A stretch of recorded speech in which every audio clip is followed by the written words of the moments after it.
Naomba nitumie nafasi hii kwanza kumshukuru Mungu kwa baraka na afya njema ambayo ametujalia. Lakini nimshukuru sana baba yangu, mlezi wangu na shehe wangu, Shehe Jongo, ambaye anamwakilisha mufti wetu na shehe mkuu wa Tanzania. Akishaongea baba yako, mwalimu yako, inatakiwa wewe ushukuru. Amesema ananipa heshima kwa sababu ya nafasi ya serikali. Basi naomba dakika zako chache, mwalimu wangu, kiongozi wangu. Niko hapa kwa niaba ya mkuu wetu wa mkoa wa Dar es Salaam, Mheshimiwa Albert John Chalamila, lakini na mkuu wetu wa wilaya ya Temeke ambaye naye alipaswa kushiriki pamoja nasi. Kwa jina naitwa Edward Mpogolo, ni mkuu wa wilaya ya Ilala. Kuja kwangu hapa, nimekuja pia kwenye kituo cha kaka yangu Sheikh Mziwanda, ambaye pia amekuwa mlezi wangu kwa muda mrefu. Lakini na tendo ambalo alikuwa analifanya leo ni tendo la upendo, tendo la kuwafundisha watoto wetu bila kujali dini, itikadi wala rangi, amesema shehe wetu hapa, Shehe Jongo. Nikaona na mimi nina wajibu wa kuja kushiriki pamoja nanyi. Lakini tumie nafasi hii kwa niaba ya serikali kumshukuru sana Mheshimiwa mbunge, yuko hapa naye kwa kuacha majukumu kuja kushiriki. Nishukuru sana mstahiki meya wa manispaa yetu ya Temeke na waheshimiwa madiwani ambao wote mmeshiriki na wenye viti ambao mmekuja. Lakini washukuru mashehe wote, waandishi wa habari ambao wote kwa pamoja tumefika kuja kuipa heshima shughuli hii ya leo, lakini na dhamira ya Sheikh Mziwanda na timu yake kuhakikisha wanatangaza amani katika nchi yetu, na amani hiyo imezungumzwa na shehe wetu Shehe Jongo. Hivyo na kila sababu wa kuwashukuruni nyote kwa pamoja. Mimi sina la kusema, lakini naomba niseme mambo mawili. La kwanza, nchi yetu imejengwa kwenye mabega, kwenye mikono ya viongozi wetu, wazee wetu. Katika historia ya kabla ya uhuru, kipindi tunadai uhuru na baada ya uhuru, sisi ambao tunajiita vijana wa leo, nchi hii imejengwa kwenye mabega ya hawa wazee wetu ambao zamani na wao walikuwa vijana, walitumia ujana wao vizuri kwa kuilea nchi yao, walitumia ujana wao vizuri kwa kuitunza Tanzania. Ni mimi na wewe kijana mwenzangu Mtanzania, tutumie nafasi yetu vizuri ya ujana kwa ajili ya wajukuu zetu, watoto wetu watakapokuja kuikuta Tanzania. Tusiitumie umri wetu huu vibaya ili watoto wetu waje wakute mashimo, waje wakute makaburi ya watu waliokufa. Niwaombe na kuwasihi, amesema mwalimu wetu, shehe wetu, Shehe Jongo, kwamba nchi hii ilijengwa na viongozi. Wamewataja hapa baadhi ya viongozi ambao wakati huo walikuwa vijana. Lakini Shehe Jongo angeweza kutuambia katika kipindi hicho, si kila aliyekuwa kijana alikuwa na kazi ya kuajiriwa. Si kila aliyekuwa kijana miaka ya 60 alikuwa ameajiriwa na analipwa mshahara. Si kila kijana wa miaka ya 70 alikuwa analipwa mshahara. Inakuwaje mimi na wewe kijana wa leo unataka kila mmoja wetu aweze kulipwa mshahara? Ziko fursa nyingi ambazo viongozi wetu wameendelea kutuambia, tuhakikishe tunakwenda kuzitumia. Wazee wetu wameitunza tunu zetu za Tanzania hii.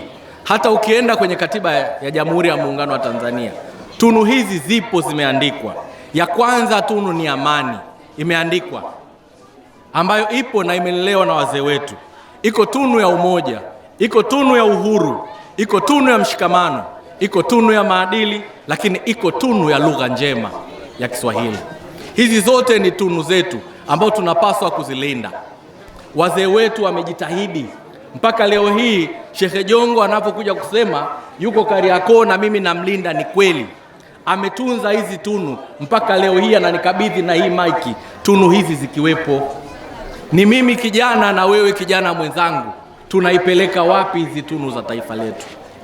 Tunamwachia nani mtoto wetu? Tunamwachia mtoto wetu tunu ipi kati ya hizi ambazo tumerithi kwa wazazi wetu? Tuna kila sababu ya kuwashukuru sana viongozi wetu wa dini. Mmefanya kazi kubwa sana ya kuzihubiri tunu hizi, ya kuzilinda. Mpaka leo hii sisi tupokuwa vijana na tunapata uongozi, mnatukabidhi. Mmefanya kazi kubwa, tunawashukuru sana.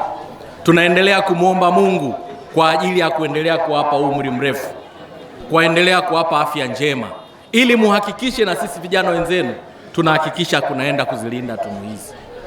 Mmemsikia Mheshimiwa Rais Daktari Samia Suluhu Hassan juzi wakati anaongea na wazee wa mkoa wa Dar es Salaam kwa niaba ya wazee wote Tanzania. Amezungumza kwenda kuzilinda tunu hizi za Tanzania. Amezungumza kwa pia kwenda kuilinda katiba ya Jamhuri ya Muungano wa Tanzania. Kwa heshima kubwa, mzee wangu Sheikh Jongo, niwaombe ninyi viongozi wetu wa dini, mko ambao ni wema sana. Tunamshukuru Mungu kwa wema ambao amewajalia, kwa upendo wenu, kwa kuhubiri mema ya Tanzania yetu. Sisi vijana tunaamini ninyi viongozi wetu wa dini ni daraja. Tunaamini ninyi viongozi wetu wa dini ni kimbilio. Mahala popote nikipata changamoto, viongozi wa dini watakuwa kimbilio.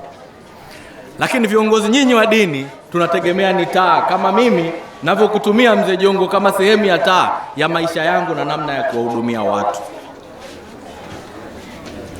Wako baadhi ya viongozi ambao hizi daraja, hii taa, hii tunu inawatoka. Wanatamani sana kuja kwenye siasa. Tuwaombe waendelee kubaki kwenye dini, wasitamani sana kuja huku. Sheikh Jongo na ndugu viongozi wenzangu, wako wengine anaweza kumaliza hotuba ya saa nzima asimpongeze hata rais kwa mambo mazuri ambayo ameyafanya. Unamkuta mtu anaweza akaandika hata peji 10, 20, asiandike hata para moja ya kumpongeza Mheshimiwa Rais kwa ujenzi wa barabara hata ya mwendo kasi kuja Mbagala, kwenda Tandika, kwenda wapi, kwenda Gongo la Mboto, kwenda wapi, hata barabara nzuri hasemi.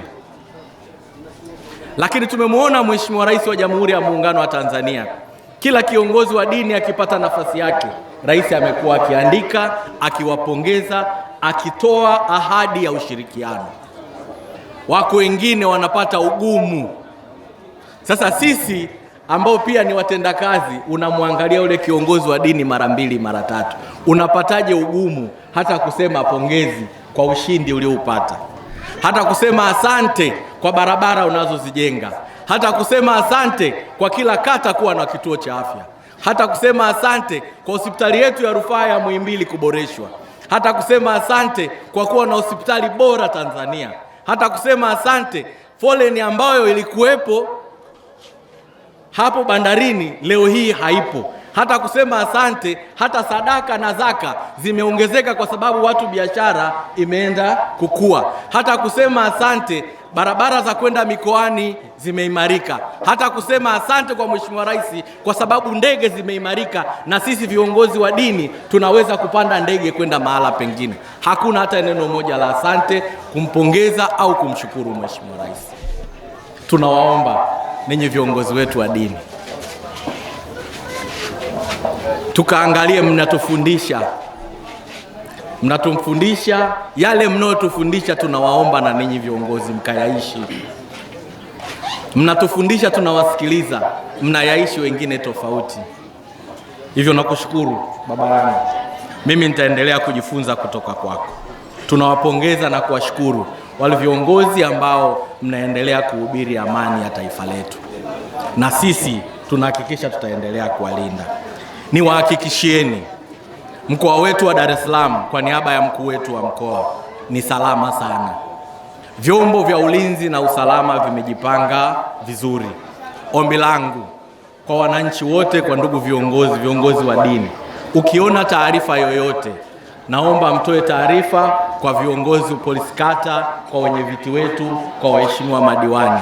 Usione jambo lisilo la kawaida ukalimezea macho ukaliacha, liseme ili hatua ziweze kuchukuliwa. Usione mkusanyiko wa vijana upo tu ukajua labda ni vijana. Hapana, toa taarifa ili vyombo vya ulinzi na usalama viweze kuchukua hatua. Baada ya kusema hayo, nawashukuru sana. Nishukuru kwa hii nafasi. Niwaombeni tuendelee kulinda tunu yetu ya taifa. Tuhakikishe tunaenda kulinda amani yetu. Siku hile Sheikh Jongo ya tukio lilipotokea, mimi nilikuwepo ofisini. Na nilirudi ilikuwa usiku kurudi nyumbani. Niliona watu walivyopata taabu ambao wengine hawajui. Yuko ndugu yangu mwingine alikuwa ameenda zake Sinza kikazi. Lakini baada ile tukio hakurudi nyumbani kwake baada siku 3. Hakuwa na hela, hakuwa na nini. Hata ndugu yake namna ya kumtumia pesa ilikuwa ngumu. Na wakati mwingine hata uaminifu unakuwa mdogo. Sheikh Mziwanda alikuwa ananiangalia. Ni kweli alikuwa kazini au vipi? Ndio hivyo, lakini amezuiwa siku ngapi? Siku 3. Hajaweza kurudi nyumbani. Lakini yuko mama mmoja nilienda kumtembelea Gongo la Mboto, alikuwa anapika vitumbua. Alikuwa yeye anachukua kwa mali kauli, akishamaliza anarejesha.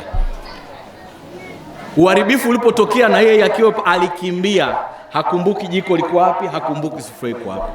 Yule mama alikuja kwangu kuniomba, DC nisaidie nianze mtaji, nitafute jiko, nitafute mafuta, nitafute mtaji wa kupika vitumbua. Wako wangapi ambao ndugu zetu walikuwa wanataka kwenda hospitali, walishindwa nafasi ya kwenda hospitali? Wako wangapi walitaka kwenda hata kwa ndugu wamepata msiba, walishindwa kupata nafasi? Wako watu walifiwa na ndugu zao hospitali, walishindwa kupata nafasi ya kwenda kuchukua maiti kuja kuwazika ndugu zao. Kwa sababu gani?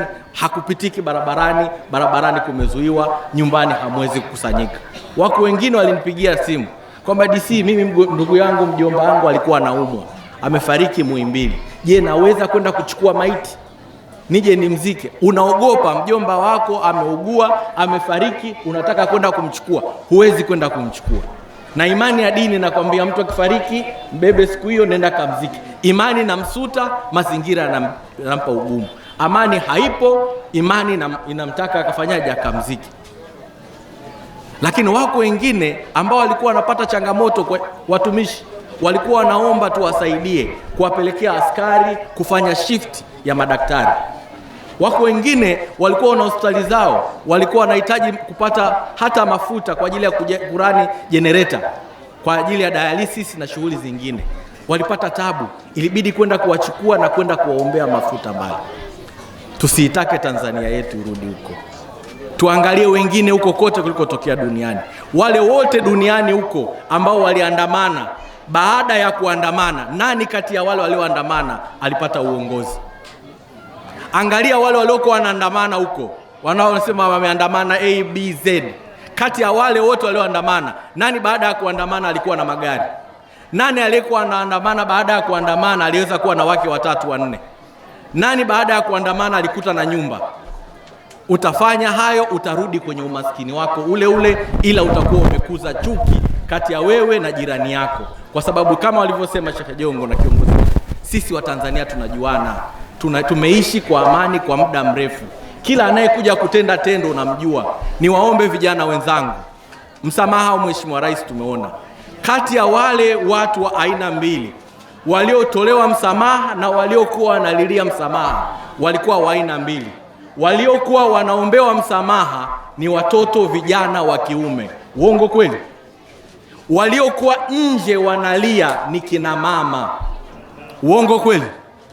Nenda pale mahakamani baada ya msamaha wa Mheshimiwa Rais kutoka, angalia nani walikuwa wanafarijika na kulia machozi ya furaha. Ni kina nani? Kina mama.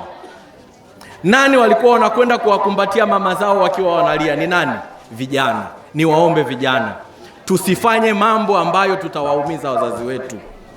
Wako vijana wengi wana mihamko, lakini unamuumiza mama yako na baba yako, unamuumiza mjomba wako. Wewe unaenda barabarani, mama yako analia. Wewe unaenda barabarani, mjomba wako analia. Wewe unakimbizwa, unaumia miguu, shangazi yako analia. Sisi vijana tusiwaumize wazazi wetu.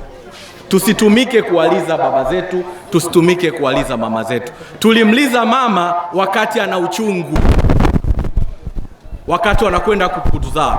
tusimlize leo hii, mama ameshatulea kwa umri huu. Asalamu alaikum. Nashukuru sana kwa nafasi. Asante sana.